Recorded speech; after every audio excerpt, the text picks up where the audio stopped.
ಅಲ್ವಾ? ಭೂಮಿಯನ್ನು ಒಂದು ಭಾಗ ಮಾತ್ರ ಭೂಮಿ, ಉಳಿದದ್ದು ನೀರು. ಅದೇ ಆ ಕಲಶ. ಈ ಶರೀರವೇ ಕಲಶ. ಇದನ್ನು ಇವತ್ತು ಕ್ಲೀನ್ ಮಾಡಿಕೊಳ್ಳಿಕ್ಕೆ ಕುಂಭಮೇಳಕ್ಕೆ ಹೋಗ್ಬೇಕು. ಅದರ ಅರ್ಥ ಏನು? ಋಷಿಗಳು ಮಾಡಿದ ತಪಸ್ಸೆಲ್ಲ ಕುಂಬೇಶ್ವರನನ್ನು ಪೂಜೆ ಮಾಡಿ ಆ ನದಿಗೆ ಧಾರೆ ಇದೆ. ನಾವೆಲ್ಲ ಅದರಲ್ಲಿ ಮುಳುಗೆದ್ರೆ ಇದು ಕುಂಭಮೇಳ. ಯಾಕೆ ನಿನ್ನೆ ಯಾರೋ ಕೇಳಿದ್ರು, ನೀವು ಕುಂಭಮೇಳಕ್ಕೆ ಹೋಗಲ್ವಾ? ನಾನು ನಿನ್ನೆ ತಿರುವಣ್ಣಾಮಲೆಗೆ ಸನ್ಯಾಸಿಗಳಿಗೆಲ್ಲ ಬಟ್ಟೆ ಹಂಚಲಿಕ್ಕೆ ಹೋಗಿದ್ದೆ. ಅಲ್ಲಿನ ಎಲ್ಲ ಸನ್ಯಾಸಿಗಳು ಕಾಲು ತೊಳೆದು ನೀರು ತಗೊಂಡ್ಬಂದು ಅದನ್ನು ಹಾಕ್ಕೊಂಡೆ. ಕುಂಭಮೇಳ ಆಗಿತ್ತು. ನಿಮಗೆ ಇವತ್ತು ಕುಂಭಮೇಳವೇ. ಕಾರಣ ಹೇಳ್ತೀನಿ. ಈ ಜಾಗ ಗುರುವಿನ ಪಾದೋದಕ್ಕಾಗಿಯಲ್ಲ, ಅದು ಎಲ್ಲ ತೀರ್ಥಗಳಿಗಿಂತ ದೊಡ್ಡದಲ್ಲ. ಅದನ್ನು ಗೋವಿಂದ ಭಗವತ್ಪಾದರನ್ನ ಶಂಕರಾಚಾರ್ಯರು ನೋಡೋ ಒಂದು ಶ್ಲೋಕ ಬರೀತಾರೆ. ನನಗೆ ಇಷ್ಟವಾದ ಶ್ಲೋಕ ಅದು. ನನ್ನ ಚಂದ್ರಶೇಖರ ವಾಕ್ಯಗಳಿಗೆ ಅದನ್ನು ಹಾಡ್ತಾ ಇದ್ದೇನೆ. ಆ ಶ್ಲೋಕದ ಅರ್ಥ ಇಷ್ಟೇ: ಶರೀರಂ ಸ್ವರೂಪಂ ತಥಾವಾ ಕಲತ್ರಂ ಯತಶ್ಚಾರು ಚಿತ್ರಂ ಧನಂ ಮೇಲು ತುಲ್ಯಂ ಗುರೋರಾಮ್ರಿ ಪದ್ಮೆ ಮನಶ್ಚೇನ್ನ ಲಗ್ನಂ ತದಕ್ಕಿಂ ತದಕ್ಕಿಂ ತದಕ್ಕಿಂ ತದಕ್ಕಿಂ. ಅರ್ಥ ಇಷ್ಟೇ: ಏನೆಲ್ಲ ಇದ್ರು, ಶರೀರ ಸುಂದರವಾಗಿದ್ರು, ಏನೆಲ್ಲ ನಿನ್ನ ಹತ್ರ ಇದ್ದು ಗುರುವಿನ ಪಾದದಲ್ಲಿ ನೀನು ಅರ್ಪಣೆ ಮಾಡಲಿಲ್ಲ ಅಂದರೆ ಅದು ಏನೂ ಪ್ರಯೋಜನಕ್ಕಿಲ್ಲ ಅಲ್ವಾ? ವಿದೇಶೇಶು ಮಾನ್ಯ ಸ್ವದೇಶೇಶು ಧನ್ಯ. ಈ ದೇಶದಲ್ಲಿ ನೀನು ಧನ್ಯ ಆಗಿದ್ದು, ವಿದೇಶದಲ್ಲಿ ನಿನಗೆ ಎಲ್ಲ ಗೌರವಗಳಿದ್ರು, ನೀನು ಗುರುಪಾದತೆಯನ್ನು ನಿನ್ನನ್ನು ಅರ್ಪಣೆ ಮಾಡಲಿಲ್ಲ, ಜನ್ಮ ವೇಸ್ಟು. ಆ ಜನ್ಮವೇ ವೇಸ್ಟ್ ಅಲ್ವಾ? ದುಡ್ಡಿಗೆ ಸಿಕ್ಕಿದ್ದು ಎರಡು ವಸ್ತು ಇದೆ. ಒಂದು ಸದ್ಗುರು ಅನುಗ್ರಹ, ಇನ್ನೊಂದು ತಂದೆ ತಾಯಿ ಪ್ರೀತಿ. ಮತ್ತೆಲ್ಲ ದುಡ್ಡಿಗೆ ಸಿಕ್ಕಿದೆ. ತಂದೆ ತಾಯಿ ಪ್ರೀತಿಯಲ್ಲಾದರೂ ಸ್ವಲ್ಪ ಮಟ್ಟಿಗೆ ಮೋಹ ಇರುತ್ತೆ, ತರ್ಪಣೆ ಬಿಡಲಿ, ನನ್ನ ಕರ್ಮಾದಿಗಳನ್ನು ಅವನು ಮಾಡಲಿ ಅಂತ. ಆದರೆ ಗುರುವಿನ ಹತ್ರ ಅದು ಯಾವುದು ಇರುವುದಿಲ್ಲ. ಗುರುವಿಗೆ ಒಂದೇ ಒಂದು ಇರುವುದು, ಅವನು ವ್ಯಕ್ತಿತ್ವ ಬೆಳಿಬೇಕು, ಅವನು ಒಳಗೂ ವಿಕಾಸ ಆಗಬೇಕು, ಹೊರಗೂ ವಿಕಾಸ ಆಗಬೇಕು. ಅಂಥ ಗುರುಗಳೆಲ್ಲ ನೀವು ಈ ಪ್ರಪಂಚದಲ್ಲಿ ಈ ಕಾಲಘಟ್ಟದಲ್ಲಿ ಒಂದು ಹಾರವೂ ಆಸೆ ಪಡದೆ, ಶಾಲೆಯಿಂದೆಯೂ ಹೋಗದೆ, ಚಪ್ಪಲಿಯೂ ಹಾಕದೆ, ತಾನು ನಿಮ್ಮ ಜೊತೆಗೆ ಕಸ ಹೊಡೆದು, ನಿಮ್ಮ ಒಳಗಿನ ಅವರಿಗೆ ಕಸ ಹೊಡೆಯುವ ಅಗತ್ಯ ಇರಲಿಲ್ಲ, ನಿಮ್ಮೊಳಗಿನ ಕಸವನ್ನು ತೆಗಿಲಿಕ್ಕೆ ತಾನೇ ಮಾಡಿ ತೋರಿಸಿದ ನಾನು ಪ್ರಾಕ್ಟಿಕಲ್ ಗುರುಗಳಿದ್ರೆ ಅದು ನಿಮ್ಮ ಋಷಿ ಪ್ರಭಾಕರ್. ನಾನು ಎಲ್ಲ ಭಾಷಣದಲ್ಲಿ ಹೇಳ್ತಿದ್ದೆ. ಯಾಕೆ ಅವರು ಹಿಂದೆ ಶರೀರ ಬಿಡು 2-3 ತಿಂಗಳ ಹಿಂದೆ ಸಕ್ಕರೆಪಟ್ಟಣಕ್ಕೆ ಬಂದಾಗ ಗುರುಗಳು ಅವರನ್ನು ಭಾಣಾವರದ ಕೃಷ್ಣಯೋಗೀಂದ್ರರಿಂದ 3 ದಿನ ಧ್ಯಾನ ಮಾಡಲಿಕ್ಕೆ ಹೇಳ್ತಾರೆ. ಕೃಷ್ಣಯೋಗೀಂದ್ರರು, ಯೋಗಿನಾರಾಯಣರು, ರಾಯರು 3 ಜನ ಅಂತರಂಗದಲ್ಲಿ ವಿಷ್ಣುವಿನ ದರ್ಶನ ಮಾಡಿದರು. ಹಾಗಾಗಿ ನಾವು ಇವತ್ತು ಅಂಥ ಜಾಗದಲ್ಲೇ ಇದ್ದೀವಿ. ಯೋಗಿನಾರಾಯಣ ಅಂತ ಹೇಳಿದರೆ ಕೈವಾರದ ತಾತಯ್ಯನವರು ಕೈವಲ್ಯವನ್ನು ಕೊಡಲಿಕ್ಕೆ ತಾಕತ್ತಿದ್ದವರು. ಇಲ್ಲಿ ಹೆಚ್ಚು ಕಮ್ಮಿ ನನಗೆ ಈ ಜಾಗಕ್ಕೆ 10-15 ವರ್ಷದ ಸಂಬಂಧ ಅಲ್ವಾ? ಇಲ್ಲೊಬ್ಬರು ಕರ್ಮಯೋಗಿಗಳಿದ್ದಾರೆ, ನಮಗೆಲ್ಲ ಗೊತ್ತಾಗದೇ ಇರೋರು. ಇಲ್ಲಿಯ ಜಯರಾಮ್ ಅವರು, ಇಲ್ಲಿಯ ಏನು ಮೈನ್ ಪ್ರೆಸಿಡೆಂಟ್ ಇದ್ದಾರೆ. ಅಷ್ಟು ದೊಡ್ಡ ಕಾಲೇಜಿನ ಓನರು. ಆ ಅಹಂಕಾರ ಅವ್ರ ಹತ್ರ ಇಲ್ಲ. ಅವ್ರಿಗೆ ಕೂತು ಒಬ್ಬರೇ ಭಜನೆ ಮಾಡ್ತಾ ಇರ್ತಾರೆ. ಯಾಕಂದರೆ ಇನ್ನೊಬ್ರು ಬದುಕು ನಮಗೆ ಪಾಠ ಆಗಬೇಕು. ಪುಸ್ತಕ ಬೇರೆ, ಅನುಭವ ಬೇರೆ. ಋಷಿ ಪ್ರಭಾಕರ್ ಗುರುಗಳು ನಿಮಗೆ ಕೊಟ್ಟಿದ್ದೆಲ್ಲ ಥಿಯರಿ ಇಲ್ಲ, ಪ್ರಾಕ್ಟಿಕಲ್ ಇದೆ. ಆ ಪ್ರಾಕ್ಟಿಕಲನ್ನು ಗಟ್ಟಿ ಹಿಡ್ಕೊಳ್ಬೇಕು. ಅವ್ರು 3 ಕೆಲಸ ಮಾಡಿಸ್ತಿದ್ರು ಮಂತ್ರಾಲಯದ ಕ್ಲೀನಿಂಗ್. ಯಾಕೆ ಅಲ್ವಾ? ರಾಯರ ಹುಟ್ಟೆಗಾಗಿದ್ದು ಶಂಕುಕರ್ಣ ಅಂತ ಅವರ ಹೆಸರು. ವಿಷ್ಣುವಿನ ಕರ್ಣದಿಂದ ಹುಟ್ಟಿದ್ದಾರೆ. ಶ್ರೀನಿವಾಸ ಕಲ್ಯಾಣ ಗಲಾಟೆ ಆದಾಗ ಮಹಾಲಕ್ಷ್ಮಿ ಅಲ್ಲಿಂದ ಕೆಳಗೆ ಬರ್ತಾರೆ. ಸೃಷ್ಟಿಕರ್ಮಕ್ಕೋಸ್ಕರ ಅದ್ರ ಮೊದಲು ಕೆಳಗೆ ಬರ್ತಾಳೆ, 2 ಸಲ ಕೆಳಗೆ ಬರ್ತಾಳೆ. ಆ ಕೆಳಗೆ ಬಂದ ಟೈಮಲ್ಲಿ ತನ್ನ ಕರ್ಣದಿಂದ ಒಬ್ಬರನ್ನು ಉತ್ಪತ್ತಿ ಮಾಡ್ತಾರೆ. ಅವರ ಹೆಸರು ಶಂಕುಕರ್ಣ ಅಂತ. ಆ ಶಂಕುಕರ್ಣ ಅನ್ನೋದು ರಾಯರ ಶುರು ಜನ್ಮ. ಆಮೇಲೆ ರಾಯರು ಪ್ರಹ್ಲಾದ ಆಗ್ತಾರೆ, ಭಕ್ತಿ ಉಪಾಸನೆಯನ್ನು ಕಲಿತಾರೆ. ಆಮೇಲೆ ಅದ್ರ ಒಂದು ಸರಸ್ವತಿ ಹತ್ರ ಅಧ್ಯಯನ ಮಾಡ್ತಾರೆ. ಅದರ ಕೆಳಗೆ ಬಂದ ಮೇಲೆ ಅವರು ಕೃಷ್ಣಾವತಾರದಲ್ಲಿ ಮತ್ತೆ ರಾಜ ಆಗ್ತಾರೆ. ಅವಾಗ ಸ್ವರ್ಣದಿಂದ ಕೃಷ್ಣನನ್ನು ಸ್ವಾಗತ ಮಾಡ್ತಾರೆ. ಇವತ್ತು ಅದರ ಫಲ ಇಡೀ ಮಂತ್ರಾಲಯ ಸ್ವರ್ಣಮಯ ಆಗಿದೆ. ಅಂಥ ತಪಸ್ವಿ ವ್ಯಾಸರಾಯರಾಗಿ ಕೊನೆಗೆ ರಾಯರಾಗ್ತಾರೆ. ಹನುಮಂತ ಪ್ರತಿಷ್ಠೆ ಎಲ್ಲ ಮಾಡಿ. ಇದರಿಂದ ಏನು ತಿಳ್ಕೊಂಡ್ರೆ, ಇಷ್ಟು ಬೆಳವಣಿಗೆ ಉಂಟು. ಒಬ್ಬ ಜೀವ ಬೆಳಿಬೇಕಾದ್ರೆ, ದೇಹ ಬೆಳಿಬೇಕಾದ್ರೆ ಹೆಚ್ಚಿಗೆ ಕೆಲಸ ಇಲ್ಲ. ಒಳ್ಳೆ ಊಟ ಮಾಡಿ 2 ಜಿಮ್ಮಿಗೆ ಹೋದರೆ ದೇಹ ಬೆಳೆಯುತ್ತೆ. ದೇಹ ಬೆಳೆದವರೆಲ್ಲ ಸುಸೈಡ್ ಮಾಡಿಕೊಂಡ್ರು, ಜೀವ ಬೆಳೆದವರು SSYಯಲ್ಲೆಲ್ಲ ಇರೋರು. ಹಾಗಾಗಿ ಎರಡನ್ನು ಬೆಳೆಸಬೇಕು. ಇದು ದೀಪ, ಅದು ಸ್ತಂಭ ಅಲ್ವಾ, ಅದು ದೇಹ ಅಂದ್ಕೊಳ್ಳಿ. ಅದರೊಳಗಿರೋ ಬೆಳಕಿದೆಯಲ್ಲ ಅದು ಜೀವ. ಮೊದಲು ಬತ್ತಿ ಆಗಿದ್ರಿ, SSYಗೆ ಸೇರಿದ ಮೇಲೆ ಪ್ರಭಾಕರ ಗುರೂಜಿ ಅಂದರೆ ಸೂರ್ಯ ಇದ್ದಾನೆ, ಹೆಸರು ಪ್ರಭಾಕರ. ಅವರು ಸ್ವಲ್ಪ ಬತ್ತಿಗೆ ಬೆಂಕಿ ಹಚ್ಚಿದ್ರು. ಆಮೇಲೆ ನೀವೀಗ ಹಾಡು ಹೇಳಿದ್ರಿ ಅಂತ, ಜ್ಯೋತಿಸೆ ಅಖಂಡ ಜ್ಯೋತಿ ಜಲಾವು, ಜ್ಯೋತಿಸೆ ಜ್ಯೋತಿ ಜಲಾವು ಅಂತಾನೆ. ನೋಡಿ, ಗುರು ಏನು ಮಾಡ್ತಾನೆ, ತಾನು ಬೆಳಗ್ಗೆ ಎಲ್ಲರನ್ನ ಬೆಳಗಿಸ್ತಾನೆ. ಅದು ಗುರುವಿನ ಕೆಲಸ. ಈಗ ಅಷ್ಟೇ ಹಾಡು ಹೇಳಿದ್ದು, ನನಗೆ ಇಷ್ಟವಾದ ಹಾಡದು ಶಂಕರಲಿಂಗ ಭಗವಾನ್. ಅವರೆಲ್ಲ ಬಂದಾಗ ನಾವು ಶ್ರೀಕಾಂತ್ ಗುರೂಜಿಗಳ ಟೀಮ್ ಇದೆ, ಒಂದು ಕ್ರಿಕೆಟ್ ಟೀಮ್ ಉಂಟು. ಅವ್ರು ಹಾಡು ಹೇಳ್ತಿದ್ರು, ಎಲ್ಲಿ ಹುಡುಕಲಿ ಎಲ್ಲಿ ಅರಸಲಿ. ಯಾಕೆ ಬೆಳಕನ್ನು ಎಲ್ಲೂ ಹುಡುಕುವಾಗಿಲ್ಲ, ನಿಮ್ಮೊಳಗೆ. ಆ ನಿಮ್ಮೊಳಗೆ ಇನ್ನೂ ಹೆಣ್ಣುಮಕ್ಳು ಇವತ್ತು ಜಾಸ್ತಿ ಸಂಖ್ಯೆಯಲ್ಲಿ ತುಂಬಿದ್ದೀರಿ. ಈ ಜಾಗಕ್ಕೆ ಫಸ್ಟು ಲಕ್ಷ್ಮೀ ದರ್ಶನ ಕೊಟ್ಟಿದ್ದು ಯೋಗಿನಾರಾಯಣರು ಬಳೆ ಮಾಡ್ತಾ ಇದ್ರು. ಫಸ್ಟು ಕೈಗೆ ಬಳೆ ಇಡಿಸ್ಕೊಂಡಿದ್ದು ಮಹಾಲಕ್ಷ್ಮಿ. ಮತ್ತು ಹೆಣ್ಣು ಮಕ್ಕಳು ಎಲ್ಲ ಜಾಸ್ತಿ ಸಂಖ್ಯೆಯಲ್ಲಿದ್ದೀರಿ. ಎಲ್ಲ ಹೋಗ್ತೊಂದೊಂದು ಬಳೆ ತಗೊಳ್ಳಿ, ಅಮ್ಮ ಬಳೆ ಇಡಿಸ್ಕೊಂಡು ಜಾಗ. ಇಲ್ಲಿ ಮೇಲೊಂದು ಗುಹೆ ಇದೆ, ನರಸಿಂಹ ಗುಹೆ. ನಾವೊಂದು ಮಧ್ಯೆ 2 ವರ್ಷ ಆಚೆ ಈಚೆ ಹೋಗಿ ಬಂದಲ್ಲಿ ಧ್ಯಾನ ಮಾಡುತ್ತಾ ಇದ್ವಿ. ಯೋಗಿನಾರಾಯಣರು ತಪಸ್ಸು ಮಾಡಿದ್ದು ಜಾಗ ಇಲ್ಲೇ ಇದೆ ಮೇಲೆ. ಆದರೆ ಅದನ್ನು ದರ್ಶನ ಮಾಡಿ, ಎದುರುಗಡೆ ಒಂದು ನಾರಾಯಣಗಿರಿ ಅಂತ ಈ ತಿರುವಣ್ಣಾಮಲೆಯಲ್ಲಿ ಹೇಗೆ ಆ ಗಿರಿ ಶ್ರೇಷ್ಠವು, ಇಲ್ಲಿ ಆ ಗಿರಿ ಶ್ರೇಷ್ಠ. ಮತ್ತು ಅದು ಅಲ್ಲದೆ ನಂಗೆ ಗೊತ್ತಿಲ್ಲ, ನಾನು ಅಲ್ಲಿ ಯೋಗಿನಾರಾಯಣರಿಗೆ ವಸ್ತ್ರ ಸಮರ್ಪಣೆ ಮಾಡ್ತಾ ಮನಸ್ಸಿಗೆ ಅನ್ನಿಸ್ತು ಅದನ್ನು ಗುರುಗಳು ಅವರಿಗೆ ಕೊಡಬೇಕು. ಕೊಟ್ಟು ಹಾಕಿದ ಮೇಲೆ ಮನಸ್ಸಿಗೆ ಕ್ಯಾಲ್ಕುಲೇಷನ್ ಹಾಕಿದೆ ಏನು ಅಂತ ನನ್ನ ಅಭಿಪ್ರಾಯ ಹೇಳಿಬಿಡ್ತೀನಿ. ಎಲ್ಲರ ಹತ್ತಿರದಲ್ಲಿ ನಿಮ್ಮ SSYಯ ದೊಡ್ಡ ಮಂದಿರವೋ ಆಶ್ರಮವೋ ಆಗ್ಬೋದು ಅಂದ್ಕೊಳ್ತೀವಿ. ಯಾಕೆ ನಿಮ್ಮ ಗುರುಗಳು ಎಲ್ಲೆಲ್ಲಿ ಆಶ್ರಮಗಳು ಮಾಡಿದ್ರು, ನಾನು ಸುಮಾರು ಜಾಗಕ್ಕೆ ನಾನು ಹೋಗಿದ್ದೆ. ಆ ಜಾಗದ ಫಸ್ಟ್ ಜ್ಞಾನಿ ಆದವರು ಅಲ್ಲಿ ಸ್ಯಾಂಟಿಟಿ ನೋಡ್ತಾರೆ. ಆ ಮಣ್ಣು ಸಾತ್ವಿಕವೋ ತಾಮಸ. ಹಾಗೆ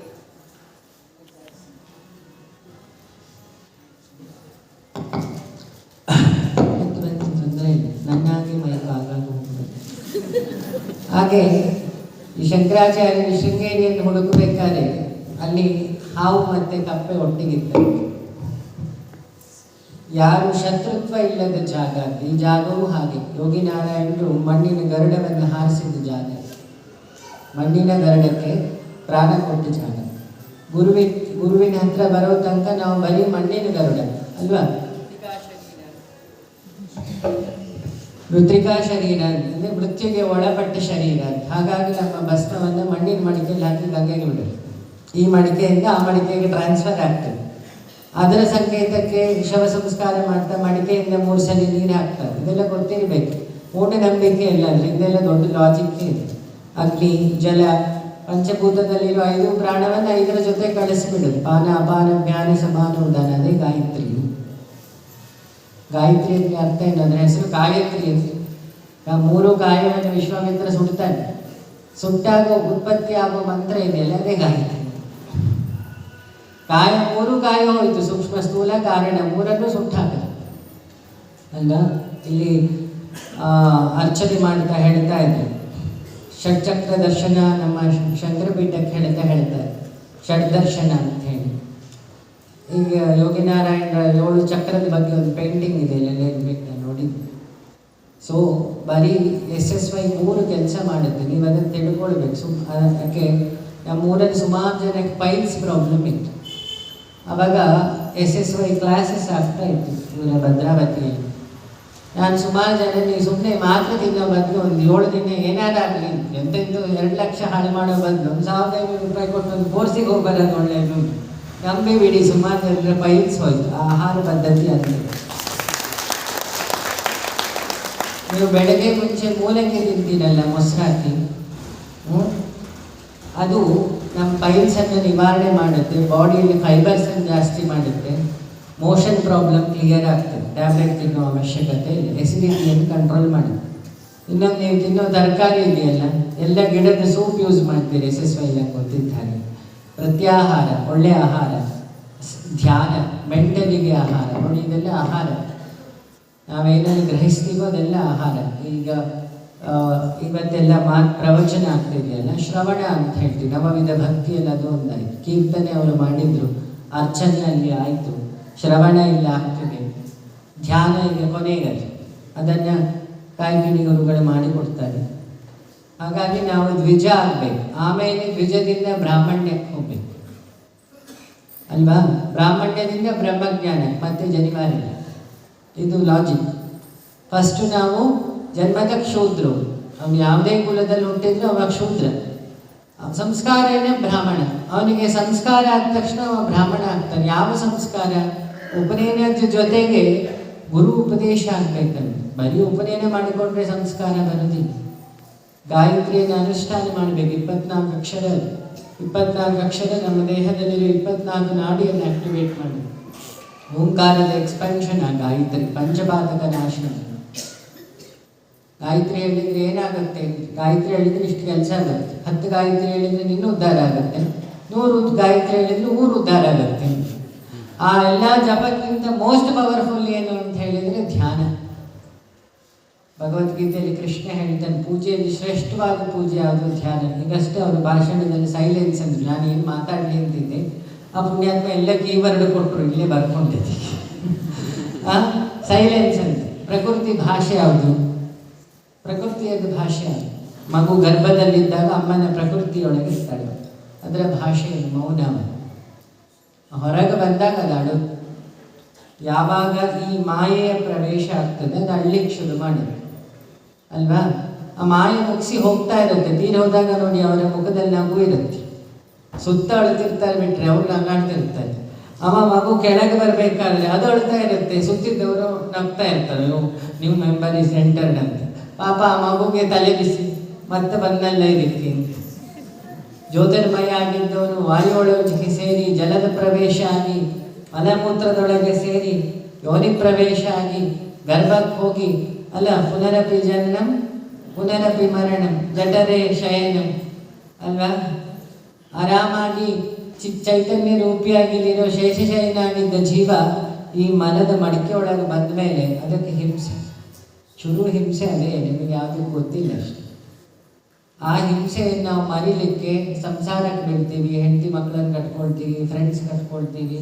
ಅದನ್ನು ಮರಿಲಿಕ್ಕೆ ಪಾರ್ಟಿಗೆ ಹೋಗ್ತೀವಿ, ನೈಸ್ ರೋಡ್ ಬೇರೆ ಚೆನ್ನಾಗಾಗಿದೆ, ಅಲ್ಲೋಗಿ ಗಾಡೀಲಿ ಬುದ್ಧಿ, ಮತ್ತು ಜಯರಾಮ್ ಅವರ ಹಾಸ್ಪಿಟ್ಲ್ ಹೋಗಿ MS ರಾಮಯ್ಯದಲ್ಲಿ ಹೋಗಿ, ಇಲ್ಲಾಂದರೆ ಜಯದೇವದಲ್ಲಿ ಹೋಗಿ ಅಲ್ಲೋಗಿ ಅಡ್ಮಿಟ್ ಆಗ್ತೀವಿ. ಇದಿಷ್ಟನ್ನ ಬಿಡುಗಡೆ ಮಾಡಲಿಕ್ಕೆ ಏನು ದಾರಿ ಅಂತ ಹೇಳಿದರೆ, ಸುಲಭದ ದಾರಿ ವಿಶ್ವಪ್ರಭಾಕರ್ ಗುರೂಜಿ ಕೊಟ್ಟ SS5. ಅದನ್ನು ಮಾಡಬೇಕು. ಅದನ್ನು ಕಲಿಯೋದ್ರ ಜೊತೆಗೆ ಅದನ್ನು ಊರೂರಲ್ಲಿ ಹಂಚಬೇಕು. ಏನಾಗ್ತದೆ ಹೇಳ್ತೀವಿ, ಸೊಸೈಟಿಗೆ ಇಂಪ್ಯಾಕ್ಟ್ ಏನು? ವೈಲೆನ್ಸ್ ಕಮ್ಮಿ ಆಗುತ್ತೆ. ಪ್ರಕೃತಿ ಭಾಷೆ ತಿಳಿದರೆ ಪ್ರಕೃತಿಯನ್ನು ತಿಳಿಬೋದು.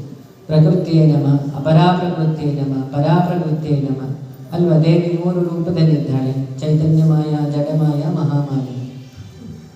ಹಾಗಾಗಿ ತಿರುಪತಿ 3 ದೇವರು ಕಾಣ್ತಾರೆ ನಿಮಗೆ. ಪದ್ಮಾವತಿ ಕೆಳಗೆ, ಇನ್ನೊಬ್ಳು ಕೊಲ್ಲಾಪುರದಲ್ಲಿ ಅಕ್ಕ, ಒಳಗೊಬ್ಬಳು ಲಕ್ಷ್ಮಿ ಇದ್ದಾಳೆ, ಅರೂಹ ಲಕ್ಷ್ಮಿ. ನೀವೆಲ್ಲ ವಕ್ಷಸ್ಥಳದಲ್ಲಿ ಒಂದು ಲಕ್ಷ್ಮಿ ಇದೆಯಲ್ಲ, ಅದರ ಹೆಸರು ಅರೂಹ ಲಕ್ಷ್ಮಿ. ಅವಳು ಯಾವುದರ ಸಂಕೇತ?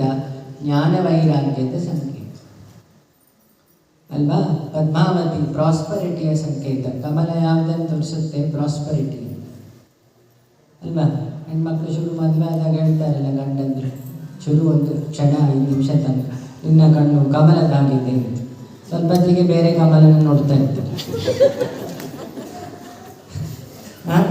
ಇನ್ನೊಂದು ಕೊಲ್ಲಾಪುರದಲ್ಲಿ ಒಬ್ಬಳಿದ್ದಾಳೆ ಲಕ್ಷ್ಮಿ, ಅವಳು ದುರ್ಗಾ ರೂಪಿಣಿಯಾಗಿರೋದು, ಕೊಲಾಸುರನನ್ನು ಕೊಲ್ಲಿಕ್ಕೆ.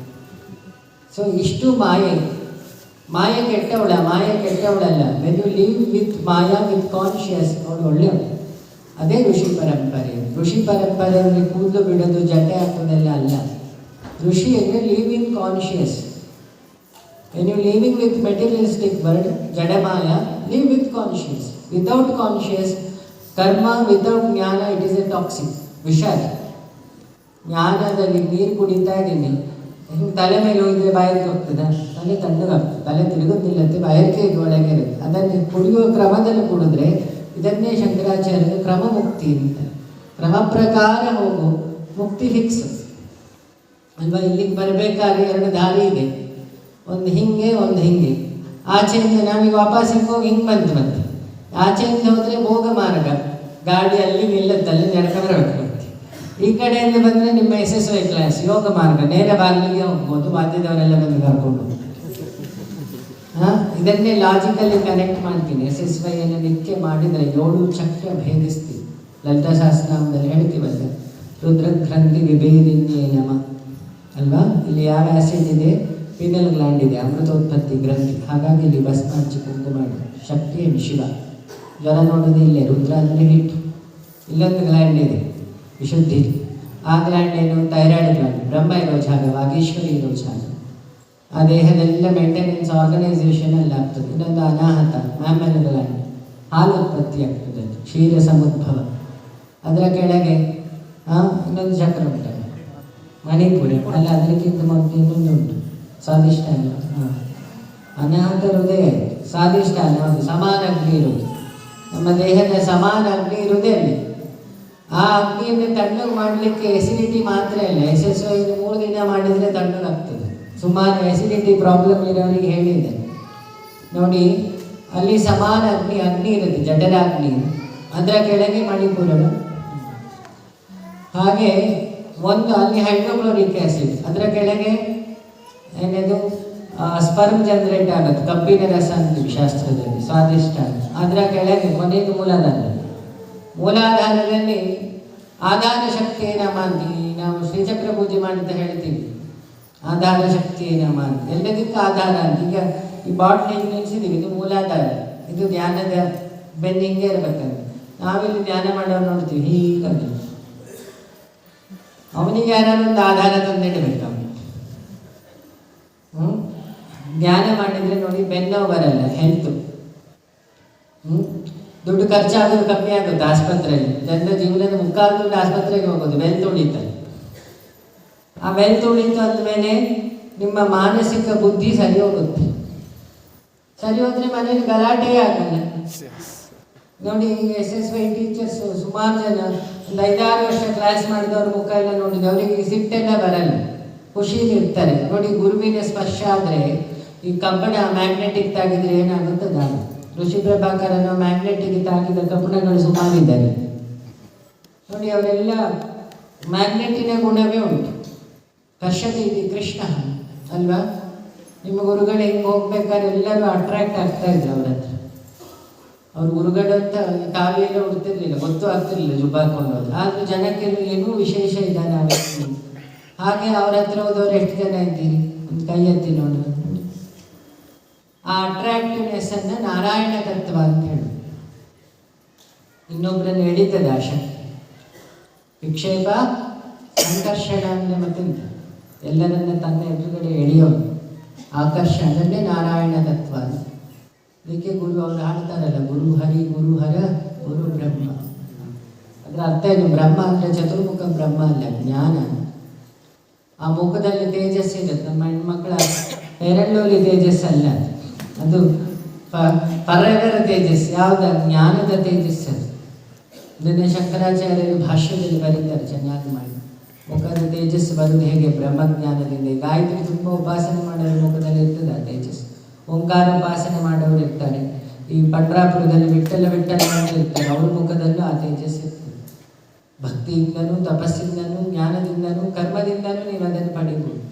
ಈ ಎಲ್ಲವನ್ನು ನಿಮ್ಮ ಇಡೀ ಭಗವದ್ಗೀತೆಯನ್ನು ನಿಮಗೆ ಗೊತ್ತಿಲ್ಲದೆ ಪಾಠ ಮಾಡಿ ಹೋದ ಗುರುಗಳು ನಿಮ್ಮ ಋಷಿ ಪ್ರಭಾಕರ ಗುರುಜಿ. ಹೇಳಲಿಲ್ಲ ಭಗವದ್ಗೀತೆ 4 ಅಂಗೋಪಾಂಗ ಇದೆ. ಶಿಷ್ಯ ಆಗುವುದು ಹೇಗೆ? ಹಿಡಿ ಹಿಡಿದು ಕ್ಲೀನ್ ಮಾಡಿ, ಅಹಂಕಾರ ಹಿಡೀರಿ ಅಲ್ವಾ. ಸನ್ಯಾಸದಲ್ಲಿ ಭಿಕ್ಷಾಟನೆ ಮಾಡುವುದು ಯಾಕೆ? ಅಹಂಭಾವ ಹೋಗ್ಲಿಕ್ಕೆ. ಭಿಕ್ಷಾದೇಹಿ ಎಂದಾಗ ಅಹಂಕಾರ ನಿಲ್ತಿದೆ ಎದುರುಗಡೆ. ಬುದ್ಧ ಮಾಡ್ತಿದ್ದಲ್ಲ ಆ ಕೆಲಸ. ರಾಜ ಆಗಿ ಬಂದ ತಕ್ಷಣ ಜ್ಞಾನ ಬೇಕು ಅಂತ ಭಿಕ್ಷಾಪಾತ್ರೆ ರಾಮಾನುಜರು ಕೊಡ್ತಿದ್ರು. ಎಲ್ಲ ಸನ್ಯಾಸಿನಲ್ಲಿ ಭಿಕ್ಷಾಪಾತ್ರೆ ಕೊಡೋದು ಅಹಂಕಾರ ಅಡಿಲಿಕ್ಕೆ.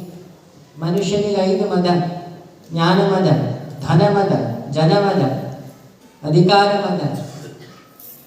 ಇದೆಲ್ಲವೂ ಮದಕ್ಕೆ ಕಾರಣ. ಇದಕ್ಕೆ ಮದ ಅಂತ ಕಾಣುವುದು ಶಿವನಲ್ಲಿ. ಅದನ್ನು ನಾಶ ಮಾಡೋನು ಸದಾಶಿವ. ಹಾಗಾಗಿ ಈ ಶೃಂಗೇರಿ ಪೀಠದಲ್ಲಿ ಎಲ್ಲ ಕಡೆ ಎಲ್ಲ ಶೃಂಗೇರಿ ಪೀಠ ಆಗಲಿ ಎಲ್ಲ ಪೀಠದಲ್ಲೂ ಚಂದ್ರಮೌಳೇಶ್ವರ ಅಂತ ಫಿಕ್ಸ್, ಹೆಸರು ಬೇರೆ ಇರುತ್ತೆ. ಬಿಟ್ಟರೆ ಶಿವಪೂಜೆ ತ್ರಿಕಾಲವೂ ಮಾಡಬೇಕು. ಕಾರಣ ಏನು? ಶೈವದೇತಿ ಶಿವ, ಅಹಂಕಾರ ನಾಶ ಆಗಬೇಕಾದ್ರೆ ಸದಾಶಿವನೇ ಕೈ ಹಾಕಬೇಕು. ಅದಕ್ಕೆ ನಾನು ಶ್ಲೋಕ ಹೇಳಿದೆ, ಗುರವೇ ಸರ್ವರೋಗಾನ ಭೀಷಣೇ ಭವರೋಗಿಣ. ಭವವೆಂಬ ರೋಗಕ್ಕೂ ಔಷಧಿ ಅವ, ಎಲ್ಲ ಗುರುಗಳಿಗೂ ಗುರು ಅಂತ ಶಂಕರನ. ಅದಕ್ಕೆ ಶಂಕಾಭರತೀತಿ ಶಂಕರ, ಶಂಕೆಯನ್ನೇ ನಾಶ ಮಾಡು. ನಮ್ಮೊಳಗಿರೆಲ್ಲ ಶಂಕವನ್ನ ನಾಶ ಮಾಡ್ತಾನಂತೆ ಸದ್ಗುರು ಅದು. ಹಾಗಾಗಿ ನೀವೇನು ಸೇರ್ತಿರಲ್ಲ ವಿಶ್ವ ಹೃದಯ ಸಮ್ಮೇಳನ ಅಂತ, ಅದರ ಅರ್ಥ ಏನು? ಇಡೀ ವಿಶ್ವವು ನಿಮ್ಮ ಹೃದಯವೇ. ಅಂಡಾಂಡದಲ್ಲಿ ಬ್ರಹ್ಮಾಂಡ ಉಂಟು, ಅದನ್ನು ತಿಳಿಲಿಕ್ಕಿರೋ ದೊಡ್ಡ ಪ್ರಯೋಗಾಲಯ. ಇದೊಂದು ಸಭೆ ಅಲ್ಲ. It is not function and friction, it is not program, it is way to progress. ಇದೇ ಭಾವದಲ್ಲಿ ಇದು ನಾವು ವರ್ಷದಲ್ಲಿ ಮಾಡುವ ಒಂದು ವ್ರತ ಅಂತ ಹೇಳಿ 7 ದಿನ ಮಾಡಿದಲ್ಲಿ 3 ದಿನ ಎಷ್ಟು 3 ದಿನ ಅದನ್ನು ನಿಮ್ಮ ತ್ರಿಕರಣ ಶುದ್ಧಿಗಿರೋ ಒಂದು ವ್ರತ ಅಂದ್ಕೊಂಡು ಆ ಮಟ್ಟಲ್ಲಿ ಅಶುದ್ಧ ಆಹಾರ, ಮಾತು ಕಡಿಮೆ ಮಾಡಿ, ಗುರುಚರಿತ್ರೆಯೋ ಗುರುಸ್ಮರಣೆ ಮಾಡಿ, ಧ್ಯಾನ ಮಾಡಿ. 24 ಗಂಟೆ ಧ್ಯಾನಕ್ಕಾಗೋದಿಲ್ಲ ಅಂದಾಗ ಅಲ್ಲಿ ಗುರುಮಠದ ಸೇವೆ ಮಾಡಿ. ಇದೆಲ್ಲ ಮಾಡಿದಾಗ ನೋಡಿ, ಶಾರೀರಿಕ ಕರ್ಮ, ಮಾನಸಿಕ ಕರ್ಮ ಎಲ್ಲ ಕರ್ಮವೂ ಹೋಗಿ ಆ ಜ್ಞಾನಿಗಳ ಅನುಗ್ರಹವೂ ಆಗುತ್ತಂತೆ. ಇನ್ನು ವೆಂಕಟಾಚಲ ಒಂದು ಹೇಳ್ತಿದ್ರು, ಅಧಿಷ್ಠಾನಗಳ ಹತ್ರ ತಪಸ್ ಮಾಡಿದರೆ ಏನಾಗ್ತದೆ ಅಂತ ಹೇಳೇ ಬಿಡ್ತೀವಿ. ಆ ಅಧ್ಯಯನವನ್ನು ಅನುಷ್ಠಾನ ಅಂದರೆ ಪ್ರಾಕ್ಟಿಕಾಲಿಟಿ, ಥಿಯರಿಯಿಂದ ಪ್ರಾಕ್ಟಿಕಾಲಿಟಿ ಎರಡೂ ಆದಮೇಲೆ ಅದು ಅಧಿಷ್ಠಾನ. ಶರೀರ, ನಿಮ್ಮ ಗುರುಗಳ ಶರೀರ ಅಧಿಷ್ಠಾನ. ಅಗಡಿ ಚಿದಂಬರ ಎಲ್ಲ ನಾನು ಜಾಸ್ತಿ ಓಡಾಡಿದ ಜಾಗಗಳಲ್ಲಿ ಉದ್ದ ಫೋಟೋ ಇತ್ತು. ವೆಂಕಟಾಚಲ ನಮ್ಮನ್ನೆಲ್ಲ ಹೋಗಿ ಗುಬ್ಬಿ ಚಿದಂಬರ ಆಶ್ರಮದಲ್ಲಿ ಬಾತ್ರೂಮ್ ತೊಳಸ್ತಾ ಇದ್ರು. ಹೇಗೆ ವಿಶುದ್ಧ ಗುರುಗಳು ಮಂತ್ರಾಲಯದಲ್ಲೆಲ್ಲ ನಿಮ್ಮ ಹತ್ರ ಕ್ಲೀನ್ ಮಾಡಿಸ್ತಿದ್ರು. ಚಕ್ರಬೆಟ್ಟ, ಯಾಕೆ ಎಲ್ಲ ಗುರುಗಳು ಮಾಡೋ ಕ್ರಮ ಒಂದೇ ಅಲ್ವಾ? ಆ ಕ್ರಮವನ್ನು ಕಲಿಬೇಕು ನಾವು. ಮಲವನ್ನು ತೊಳೆದಾಗ ನಮ್ಮ ಒಳಗಿನ ಮಲ ಹೊತ್ತು ನಾವೆಷ್ಟೇ ಶ್ರೀಮಂತರಿದ್ರಿ, ಪುಟ್ಟಪರ್ತಿಯಲ್ಲಿ ಬೇಕಾದ್ರೆ ನೋಡಿ, ಗುರುವಾರ ಪುಟ್ಟಪರ್ತಿಯಲ್ಲಿ ಎಂತೆಂಥ ಕೋಟ್ಯಾಧಿಪತಿಗಳು ಬಂದು ವೈಟ್ ಫೀಲ್ಡಲ್ಲಿ ಕೆಲಸ ಮಾಡಬೇಕಿತ್ತು. ಸೇವೆ ಮಾಡಿದಾಗ ಮಾತ್ರ ನಾವು ಮನುಷ್ಯರಾಗ್ತೀವಿ. ಸೇವೆ ಮಾಡಿಸ್ಕೊಂಡ್ರೆ ಪ್ರಾಣಿ ಆಗ್ತೀವಿ. ನಾವು ಯೋಚನೆ ಮಾಡಬೇಕು, ಮನೆಯಲ್ಲಿ ಪಮೇಲಿಯರ್ ನಾಯಿ ಆಗೋದು, SSYಗೆ ಸೇರಿಕೊಂಡು ನಾನು ಮನುಷ್ಯ ಆಗೋದು ಅಂತ ಅಭ್ಯಾಸ ಮಾಡಿದರೆ ದೇವರಾಗ್ತೀವಿ ಅಲ್ವಾ? ಮಾನವನಿಂದ ಮಾಧವ ಆಗಲಿಕ್ಕಿರೋ ಒಂದೇ ಒಂದು ದಾರಿ ಯೋಗ ಮಾರ್ಗ. ಯುಜ್ಯತೆ ಯೋಗ. ಭಗವಂತನ ಜೊತೆಗೆ ನಿಮ್ಮನ್ನು ಸೇರಿಸ್ತಾರೆ. ಈಗ ಆದಷ್ಟು ಹೆಣ್ಣುಮಕ್ಕಳು ಸೈಲೆನ್ಸ್ ಅಭ್ಯಾಸ ಮಾಡಿ. SSYಗೆ ಜಾಸ್ತಿ ಹೆಣ್ಮಕ್ಳು ಬನ್ನಿ, ಒಂದು ಒಳ್ಳೆ ಕೆಲಸ ಆಗುತ್ತೆ. ಸೀರಿಯಲ್ ಇರುತ್ತೆ, ರಿಯಾಲಿಟಿ ಬರುತ್ತೆ. ಮನೇಲಿ ಗಲಾಟೆ, ಗಂಡಂದ್ರಿಗೆ ಬೈಯೋದಿಲ್ಲ. ಇಲ್ಲ ವರ್ಷ ಇಡೀ ಬೈದು ಭೀಮನ ಮಾಸೆ ಕಾಲ್ಕೊಳ್ಳಿಲ್ಲ ಅಲ್ವಾ? ಹೆಣ್ಣು ಅನ್ನೋದೊಂದು ಶಕ್ತಿ. ಅವಳು ಶಾರ್ಟ್ ಆದರೆ ಇಲ್ಲೆಲ್ಲ ಸುಟ್ಟು ಹಾಕ್ತಾಳೆ. ಕನ್ಸ್ಟ್ರಕ್ಟಿವ್ ಆಗಿಲ್ಲ ಅಂದರೆ ಡಿಸ್ಟ್ರಕ್ಟಿವ್. ಅವಳು ಕನ್ಸ್ಟ್ರಕ್ಟಿವ್ ಆದರೆ ಮನೆಯನ್ನು ಉಳಿಸ್ತಾಳೆ. ಗೃಹಿಣಿ ಗೃಹ ಮುಚ್ಚತೆ, ಮನೆಗೆ ವಾಸ್ತು ಆ ಮನೆ ಹೆಣ್ಣು ಮಕ್ಕಳು. ಈ ಜ್ಞಾನ ಅಗತ್ಯ ಇರೋದು ಅವರಿಗೆ. ಪತಂಜಲಿಗಿಂತ ಮೊದಲು ಉಪದೇಶ ಮಾಡಿದ್ದು ಬ್ರಹ್ಮಜ್ಞಾನವನ್ನು ಒಂದು ಹೆಣ್ಣಿಗೆ, ದೇವಹೂತಿ ಅಂತ ಹೆಸರು. ಕಪಿಲಾವತಾರದಲ್ಲಿ ವಿಷ್ಣು ದೇವಹೂತಿಗಲ್ಲಿ, ಪಾರ್ವತಿಗೆ ಮೇಲೆ, ಕೊನೆಗೆ ಶೇಷ ಪತಂಜಲಿಗೆ ಚಿದಂಬರದಲ್ಲಿ.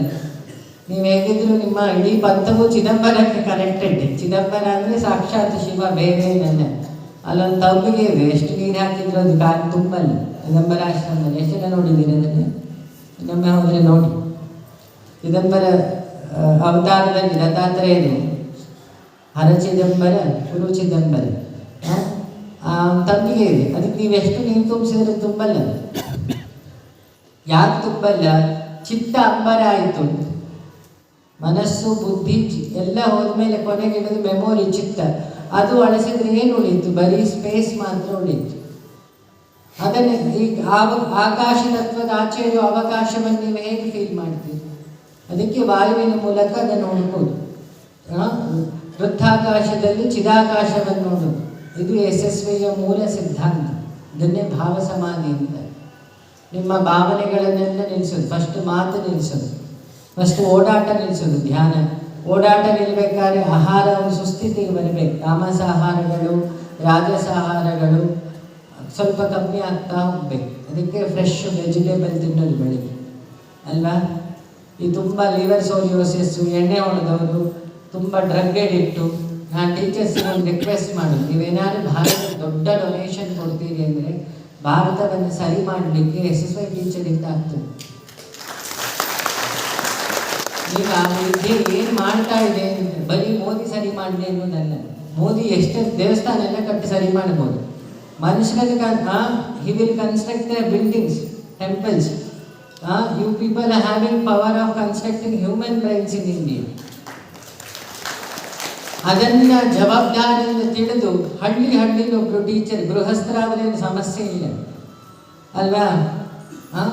ಮನೇಲಿ ನಿಮಗೆ ಟೀಚರ್ ಒಬ್ಳು ಇರ್ತಾಳೆ, ನೀವು ಊರಿಗೊಂದು ಟೀಚರ್ ಆಗಿರ್ತೀವಿ. ಇಬ್ಬರು ಟೀಚರ್ಗಳ SSY ಬಂದರೆ ಮನೇಲಿ ಗಲಾಟೆ ನಿಲ್ತು. SSY ಜ್ಞಾನ ಕ್ಲಾಸಿಂದ 5 ಲಾಭ ಹೇಳಿಬಿಡ್ತೀನಿ. ಮಕ್ಕಳ ಮೆಮೊರಿ ಪವರ್ ಜಾಸ್ತಿ ಆಗುತ್ತೆ, ಕಾಯಿಲೆ ಕಮ್ಮಿ ಆಗುತ್ತೆ, ಕೈಯಾಲಿ ಕಮ್ಮಿ ಆಗುತ್ತೆ, ಅತಿ ಥಿಂಕಿಂಗ್ ಪವರ್ ಜಾಸ್ತಿ ಆಗಿ ಒಳ್ಳೆ ಪ್ರಜೆಗಳಾಗ್ತಾರೆ ಭಾರತದಲ್ಲಿ. ಗುರುಭಕ್ತಿ ಉಳಿತದೆ. ಅದು ಮೈನ್ ಬೇಕಾಗಿದೆ. ಈ ಭಾರತ ನಿಂತಿರೋದು ಮನುಷ್ಯರಿಂದಲ್ಲ, ಗುರು ಪರಂಪರೆಯಿಂದ. ಇವರ ಗೈಡ್ಲೈನ್ ಫಾರ್ಮೇಟ್ ಗುರು ಪರಂಪರೆಯಿಂದ ಇವತ್ತು ಈ ಜಗತ್ತು ಉಳಿದಿದೆ, ಅದರಲ್ಲಿ ಯಾವ ಸಂಶಯ ಇಲ್ಲ. ನಾನು ನಿನ್ನೆ ಉತ್ತರ ಕರ್ನಾಟಕದ ಮಠಗಳಿಗೆ ಹೋದಾಗ ಹೇಳಿದೆ, ಕೊರೋನಾ ಬಂದಾಗ ಎಲ್ಲ ಸಿದ್ದರಾಮಯ್ಯನವರ ಅಕ್ಕಿ ಈಗ ಬಂತು, ಅದ್ರ ಮೊದಲು ಅಕ್ಕಿ ಕೊಟ್ಟಿದ್ಯಾರು? ಮಠಗಳು ನಿಮಗೆಲ್ಲ ದಾಸೋಹ ಮಾಡಿತು. ಎಲ್ಲಿ ತನಕ ಭಾರತದಲ್ಲಿ ಮಠಗಳಿರ್ತದೋ ಅಲ್ಲಿ ತನಕ ಭಾರತದ ಜನರು ಹಸಿವಿಂದಂತೂ ಸಾಯಲ್ಲ, ಇದು ಫಿಕ್ಸ್. ನಾನಿನ್ನೆ ತಿರುವಣ್ಣಾಮಲೆಯಲ್ಲಿ ಯೋಗಿರಾಮ್ ಸುರತ್ಕುಮಾರ್ ಸಮಾಧಿಗೆ ಹೋಗಿದ್ದೆ. ಅಲ್ಲಿ 600 ಜನ ದಿನ ಮಧ್ಯಾಹ್ನ ಊಟ ಮಾಡ್ತಾರೆ. ಇನ್ನೊಂದು 2 ಮಠಗಳು ಉಂಟಲ್ಲಿ, ಅಲ್ಲಿ 1200 2000 ಜನಕ್ಕೆ ದಾಸೋಹ ಆಗ್ತಾ ಇರುತ್ತೆ. ಯಾರು ಆ ಪ್ರಜ್ಞೆ ಹೇಳಿಕೊಟ್ಟಿದ್ದು? ಊಟ ಬಡಿಸ್ತಿದ್ದವರು, ಅಡುಗೆ ಮಾಡಿದವರು ಏನು MBA ಏನಲ್ಲ, ಅವರೆಲ್ಲ 8, 9ನೇ ಕ್ಲಾಸ್. ನಾನು ಕೇಳಿದೆ, ಇಷ್ಟು ಶ್ರದ್ಧೆಯಿಂದ ಊಟ ಬಡಿಸ್ತೀರ ಏನು? ಎಲ್ಲರೂ ಅಣ್ಣಾಮಲೈ ಅಂತ. ಆ ಭಾವನೆಯನ್ನು ಬಿತ್ತಿದ್ದು ಕಾಲೇಜಲ್ಲಿ ಸ್ಕೂಲಲ್ಲೆಲ್ಲ ಬರ್ಕೊಡ್ತೀನಿ ನಾನು. ಒಂದು ಅಮ್ಮ ಬಿತ್ತಿರ್ತಾಳೆ, ಇಲ್ಲ ಅವರ ಕುಲಗುರುಗಳು ಬಿತ್ತಿರ್ತಾರೆ. 2 ಒಬ್ಬ ಮನುಷ್ಯ ದೊಡ್ಡ ಜ್ಞಾನಿ ಆಗ್ಬೇಕಾದ್ರೆ ಇಬ್ಬರ ಪಾತ್ರ ತುಂಬ ಇರುತ್ತೆ. ಒಂದು ಹೆತ್ತ ತಾಯಿ, ದೇಹಕ್ಕೆ ಜನ್ಮ ಕೊಡೋಳು, ಇನ್ನೊಂದು ಜೀವ ಮತ್ತು ಜ್ಞಾನದಿಂದ ಜನ್ಮ ಕೊಡೋ ಗುರು. ಇದೆರಡು ತುಂಬ ಇಂಪಾರ್ಟೆಂಟ್. ಇಬ್ಬರ ಋಣ ತೀರಿಸ್ಲಿಕ್ಕೆ ಸಾಧ್ಯ ಇಲ್ಲ. ಆದರೆ ನಿಮಗೆಲ್ಲ ಭಾಗ್ಯ ಏನು, SSY ವಾಲಂಟಿಯರ್ಸಿಗೂ ಟೀಚರ್ಸಿಗೂ ಗುರು ಋಣ ತೀರಿಸ್ಲಿಕ್ಕೆ ಒಂದು ಅವಕಾಶ ಇದೆ. ಹೇಗೆ ತೀರಿಸಬೇಕು? ಫಸ್ಟು ಗುರುಗಳ ಆಶ್ರಮದ ಜವಾಬ್ದಾರಿಯನ್ನು ಒಬ್ಬರೊಬ್ಬರು ಒಂದೊಂದಿನ ಮಟ್ಟಿಗೆ ತಗೊಂಡ್ರೆ 365 ದಿನದ ಜವಾಬ್ದಾರಿ ಮುಗಿಯುತ್ತೆ. ಕಾಯ್ಕಿಣಿ ಅವರಿಗೆ ಇನ್ನೂ ಬೇರೆ ಬೇರೆ ಕೆಲಸ ಮಾಡಲಿಕ್ಕೆ ಸಮಯ ಸಿಗುತ್ತೆ. ಪಾಯಿಂಟ್ ನಂಬರ್ 1, ನಾವು ಇಂಟರ್ನೆಟ್ ರೀಚಾರ್ಜಿಗೆ ಇಡುವ 500 ರೂಪಾಯಿ 1000 ರೂಪಾಯಿ ಅದನ್ನು ಒಂದು ದಿನದ್ದು ಉಳಿಸಿದರೆ ಹೆಣ್ಣುಮಕ್ಕಳು ಅಥವಾ ನಮ್ಮ ಗಂಡಸರೆಲ್ಲ ಖರ್ಚು ಮಾಡೋ ಹೆಣ್ಮಕ್ಳ ಫೌಂಡೇಶನ್ ಐಬ್ರೋದು 1500 ರೂಪಾಯಿ ಒಂದ್ಸಲಿ ಹಿಂಗೆ ಮಾಡ್ಕೊಂಡ್ಬಂದ್ರೆ ಅದನ್ನು ಉಳಿಸಿದರೆ, ಅದನ್ನು ವರ್ಷಕ್ಕೊಮ್ಮೆ ಗುರುದಕ್ಷಿಣೆ ಅಂಥೇಳಿ ಇಂಥ ಸತ್ಸಂಗ ಕೆಲಸಗಳಿಗೆ ಇಟ್ಟರೆ ಜನರನ್ನು ಡಿಪೆಂಡ್ ಆಗೋದು ಬೇಡ ಆಶ್ರಮ. 2ನೇ ಗುರುದಕ್ಷಿಣೆ. 3ನೇದು, ಪ್ರತಿ ಊರಲ್ಲಿ SSYಯನ್ನು ಬಡ ಮಕ್ಕಳಿಗೆ, ಬಡವರಿಗೆ, ತುಂಬ ಅಡಿಕ್ಷನ್ಸ್ ಇದ್ದವರಿಗೆ, ಡಿಪ್ರೆಷನ್ ಆದವರಿಗೆ ಅದನ್ನೆಲ್ಲ ನೀವು ಮಾಡೋದ್ರಿಂದ ಊರುಗಳಲ್ಲಿ ಆಗೋ ಕೊಲೆ, ಸುಲಿಗೆ ಇದೆಲ್ಲ ನಿಂತು ನಮ್ಮ ದೇಶ ಸುಭಿಕ್ಷ 5-10 ವರ್ಷದಲ್ಲಿ ಆಗುತ್ತೆ. ಇದು ನೀಟಾಗಿ ಮಾಡಿದ್ದು. ದಯಮಾಡಿ ಇದನ್ನು ಮಾಡಿ. ಇದನ್ನು ಹೇಳಲಿಕ್ಕಂತ ಇವತ್ತಿನ ಬಗ್ಗೆ ನೀವು ವಾದ್ಯ ಒಡ್ಡೋದಾಗ ಅಷ್ಟೆಲ್ಲ ಯೋಗ್ಯತೆ ನನಗಿಲ್ಲ ಅಲ್ವಾ? ನಾನು ಯಾವಾಗಲೂ ಹೇಳೋದು, ಜಗತ್ತು ಗುರು. ಆ ಜಗತ್ತನ್ನು ಗುರು ರೂಪದಲ್ಲಿ ನೋಡೋದು. ಮತ್ತು ಯಾವತ್ತೂ ಕಾಯ್ಕಿಣಿಯವರು ನನ್ನ ಹತ್ರ ಪ್ರೋಗ್ರಾಮಿಗೆಲ್ಲ ಏನು ಕೇಳಲ್ಲ. ಮೊನ್ನೆ ಅವರು ಸ್ವತಃ ಬಂದಾಗ ನನಗೆ ಇವತ್ತು 3 ಬ್ಯಾಟಿಂಗ್ ಇದೆ, ಈಗ ಓಡಬೇಕು, ಇನ್ನು ಮಂಡ್ಯಕ್ಕೆ ಹೋಗ್ಬೇಕು, ಅಲ್ಲಿಂದ ಮತ್ತೆ 5:30 ಒಂದು ಕಡೆ ಹೋಗಬೇಕು. ಏನು ಒಂಚೂರು ಸ್ವಾರ್ಥ ಇಲ್ಲದ ಮನಸ್ಸಲ್ಲಿ ತಾಯಿ ಭಾವ ಅಂತಾರಲ್ಲ, ಯಾರನ್ನು ನೋವು ಮಾಡೋದಿಲ್ಲ, ಯಾರನ್ನು ಹರಟೆ ಮಾಡೋದಿಲ್ಲ, ಯಾರಿಗೂ ಏನೂ ಅಪೇಕ್ಷೆ ಪಡೋದು ಇಲ್ಲ. ಆ ಭಾವವನ್ನು ನೀವು ಗುರುವಿನ ಗುಣವನ್ನು ಕಲಿಬೇಕು. ಗುರುಗಳಿಗೆ ಬರೀ ಫೋಟೋ ಇಟ್ಕೊಂಡು ಹೂವು ಹಾಕಿದರೆ ಏನೂ ಪ್ರಯೋಜನ ಇಲ್ಲ, ಸಂಜೆಗೆ ಬಾಡೋಗ್ತದೆ. ಬಾಡದ ಹೂ ನಿಮ್ಮ ಮನಸ್ಸು, ಅದನ್ನು ಗುರುವಿಗೆ ಅರ್ಪಣೆ ಮಾಡಿ. ಪಕ್ಕದವರು ಹೇಗಾರಿರಲಿ, ನಾನು ಗುರುನಿಷ್ಠೆ ಬಿಡೋದಿಲ್ಲ ಅಲ್ವಾ? ನೀವೆಲ್ಲ ಪದ್ಮಪಾದಾಚಾರ್ಯ ಅಂತಲೇ ಆಗ್ಬೇಕು ಶಂಕರಾಚಾರ್ಯರ ಕಥೆಯಲ್ಲಿ ಅಲ್ವಾ? ಅವರು ತುಂಬ ಪೆದ್ದ ಅಂದ್ಕೊಂಡಿದ್ರು ಎಲ್ಲರೂ. ಅವ್ರ ತಾಕತ್ತೇನು ತೋರಿಸ್ಲಿಕ್ಕೆ ಶಂಕರಾಚಾರ್ಯರು ಆಗೋದಿ ಕೂತು ಹೇಳಿದ್ರಂತೆ, ಬಾಯಿ ಅವ್ನು ನಡ್ಕೊಂಡು ಬರ್ತಾರೆ, ಹಂಗೆ ಒಂದೊಂದು ಪದ್ಮವನ್ನು ಉತ್ಪತ್ತಿ ಮಾಡ್ತಾರೆ. ಆ ಪದ್ಮಪಾದಾಚಾರ್ಯರಾಗ ನೀವೆಲ್ಲ ಕೆಲಸ ಮಾಡಿ ಯಾವುದೋ ಜನ್ಮದ ಪುಣ್ಯಕ್ಕೆ ಅಂತ ನೀವು ನಿಮ್ಮ ಋಷಿಪ್ರಭಾಕರ ಗುರುಗಳನ್ನೆಲ್ಲ ಹಿಮಾಲಯದಲ್ಲಿ ಹುಡುಕಿದ್ರು ಒಂದು ಇಬ್ಬರು ಸಿಗ್ತಾರೆ. ಅಂಥದ್ರಲ್ಲಿ ನೀವೇನು ಅಂಥ ಮಹಾಪುಣ್ಯ ಮಾಡಿದವರೇನಿಲ್ಲ, ಗಂಡಸರು ಇಲ್ಲ, ಹೆಣ್ಣು ಮಕ್ಕಳು ಇಲ್ಲ. ಅಂಥದ್ರಲ್ಲಿ ನಿಮ್ಮನ್ನು ಹುಡ್ಕೋಕೆ ಬಂದರು. ಎಷ್ಟು ಧೈರ್ಯ ಇರ್ಬೋದು ಮೇಲಿರೋ ಶಕ್ತಿಗಳಿಗೆ ನಿಮ್ಮನ್ನು ಉದ್ಧಾರ ಮಾಡಬೇಕು. ಆ ಋಣವನ್ನು ಈ ಜನ್ಮದಲ್ಲೇ ತೀರಿಸೋ ಕೆಲಸ ಮಾಡಿ. ಇಂಥ ಸಮಾಗಮಗಳಾಗಲಿ. ಇವತ್ತು ಈ ಜಾಗವಂತೂ ಅತಿ ಪವಿತ್ರವಾದ ಜಾಗ. ಇಲ್ಲಿ ಮಣ್ಣು ವೈಷ್ಣವಿ ತತ್ವದಿಂದ ತಪಸ್ಸಿಂದು ಕೂಡಿದೆ. ಅದಕ್ಕೆ ನಿಮಗೆ ಈ ಮಣ್ಣಿನ ಸ್ಯಾಂಟಿಟಿ ಹೇಳಿದ್ದು ಅದಕ್ಕೆ ನಿಮ್ಗೆ ಗೊತ್ತಿರಬೇಕು. ಇಲ್ಲೆಲ್ಲ ಒಂದು ಸಲ ವಿಷ್ಣು ಸಹಸ್ರನಾಮ ಹೇಳಿಸಿದ್ರೆ 1000 ಜಪ ಮಾಡಿದ ಪುಣ್ಯ ಸಿಗ್ತದೆ. ಯಾಕೆ? ಅದು ಯೋಗಿಗಳ ಅನುಷ್ಠಾನ ಮಾಡಿದ್ದ ಜಾಗ. ಒಂದು ಗುರು ಸಮಾಧಿಗೆ 100 ಕೈಲಾಸಗಿರಿಯಷ್ಟು ತಪಸ್ಸು ಶಕ್ತಿ ಇರುತ್ತೆ. ನನ್ನ ತಲೆಯಲ್ಲಿ ನಾನು ಯಾವಾಗಲೂ ಶೃಂಗೇರಿಗೆ ಹೇಳ್ತಿರ್ತೀನಿ, ಅನುಷ್ಠಾನ ಮಾಡ್ತಾ ಚಂದ್ರಶೇಖರ ಭಾರತಿಗಳು, ನೃಸಿಂಹ ಭಾರತಿಗಳ ಹಿಂದೆ ಹೋಗಿ ಮಾಡಿ. ಮಂತ್ರಾಲಯದ ಹತ್ರ ಇದ್ದವರು ಆದೋಗಿ ಲಕ್ಷ್ಮಮ್ಮನ ಸಮಾಧಿಯೋ ಮಂತ್ರಾಲಯದಲ್ಲಿ ಹೋಗಿ ಧ್ಯಾನ ಮಾಡುವುದು. ಇಲ್ಲಿ ಅಪ್ಪಣಾಚಾರ್ಯರು ಧ್ಯಾನ ಮಾಡಿದ ಜಾಗ ಇದೆ. ಹಾಗೆ ಇಲ್ಲಿ ನಮ್ಮ ಬೆಂಗಳೂರಲ್ಲಿ ವಿನಿಮಿನ ಹತ್ರ ಒಬ್ಬರು ಯೋಗಿಗಳ ಸಮಾಧಿ ಇದೆ. ಇಲ್ಲಿ ಇವತ್ತು ಇಲ್ಲೇ ಇದ್ದೀರಿ. ಇವತ್ತು ಮುಗ್ತಾ ಇದೆ. ಇವತ್ತು ಸ್ಟಾರ್ಟ್. ಇನ್ನು 3 ದಿನ ಇದೆ. 3 ದಿನ ಆದಷ್ಟಕ್ಕೆ ಮನೆ ಪ್ರಾಬ್ಲಮ್ ಇವತ್ತಿಗೆ ಮುಗಿಯಲ್ಲ. ನೆಟ್ವರ್ಕ್ ಇರೋ ತನಕ ಮೊಬೈಲ್ ರಿಂಗ್ ಆಗೋದು ಎಷ್ಟು ಸತ್ಯವು. ಸಂಸಾರಕ್ಕೆ ಬಿದ್ದಾಡಿಂದ ಕೊನೆ ತನಕ ರಿಂಗ್ ಹೊಡೆಯುವುದು ಅಷ್ಟೇ ಸತ್ಯ. ಅದನ್ನು ಇದಕ್ಕೆ ಸಾಲ್ವ್ ಆಯಿತು ಅಂತ ಯಾವುದಿಲ್ಲ. ಅದು ಅದ್ರ ಬಾಡಿಗಿತ್ತು. ಈಗ ಗಂಗೆ ಹರಿಯಲ್ಲ, ಎರಡೂ ದಡದಲ್ಲಿ ಗಲಾಟೆ ಆಗ್ತಿರುತ್ತೆ. ಒಂದು ಕಡೆ ಶವ ಸುಡ್ತಿರ್ತಾರೆ, ಇನ್ನೊಂದು ಕಡೆ ಉತ್ಸವ ಆಗ್ತಿರುತ್ತೆ. ಗಂಗೆ ಎರಡನ್ನೂ ನೋಡ್ಕೊಂಡು ಹೋಗ್ತಿರ್ತಾರೆ, ಪ್ರಾಕ್ಟಿಕಲ್ ಆಗಿ ಮುಂದೆ ಹೋಗ್ತಾರೆ. ಹಾಗೆ ನೀವು ಮುಂದೆ ಹೋಗ್ಬೇಕು. ಈ ದೇವ್ರ ಹತ್ರ ಹೋದ್ರೆ ಸಾಲ್ವ್ ಆಗುತ್ತೆ, ಹಾಗೆ ಯಾವ ದೇವ್ರ ಹತ್ರ ಹೋದ್ರೆ ಏನೂ ಸಾಲ್ವ್ ಆಗಲ್ಲ. ಸಾಲ್ವ್ ಆಗಬೇಕಾಗಿದ್ದು ನಮ್ಮ ಚಿಂತನೆ. ಆ ಚಿಂತನೆಯನ್ನು ಸರಿ ಮಾಡೋ ವಿದ್ಯೆ ಯಶಸ್ವಿ. ಅದನ್ನು ಮಾಡಿ ಹೆಲ್ತ್, ವೆಲ್ತ್, ಮೆಂಟಲ್ ಸ್ಟ್ರೆಂತ್ ಇಷ್ಟು ಜೊತೆಗೆ ಮೋಕ್ಷವೂ ಈ ವಿದ್ಯೆ ಕೊಡುತ್ತೆ. ಅದನ್ನು ಅದೇ ಶ್ರದ್ಧೆಯಿಂದ ಇಲ್ಲಿ ಕಲೀರಿ. ಎಲ್ಲರಿಗೂ ಒಳ್ಳೆಯದಾಗಲಿ. ನನ್ನ ಮಾತು ಆಂಗಿಕದಲ್ಲಿ ಏನಾದರೂ ದೋಷ ಇದ್ದರೆ ದಯಮಾಡಿ ಕ್ಷಮಿಸಿ. ಇಷ್ಟು ಹೇಳಬೇಕು ಅಂತ ಮಾಡಿದೆ. ಯಾಕೆ ಆಶ್ರಮಗಳು ಮಠಗಳನ್ನು ಉಳಿಸೋದು ಗೌರ್ಮೆಂಟ್ ಕೆಲಸ ಅಲ್ಲ, ಅದು ಶಿಷ್ಯರು ಮತ್ತು ಡಿವೋಟಿಗಳ ಕೆಲಸ. ಹಾಗಾಗಿ ನೀವು ಆ ಕೆಲಸ ಮಾಡಿ ಎಲ್ಲರಿಗೂ ಒಳ್ಳೆಯದಾಗಲಿ. ಶ್ರೀ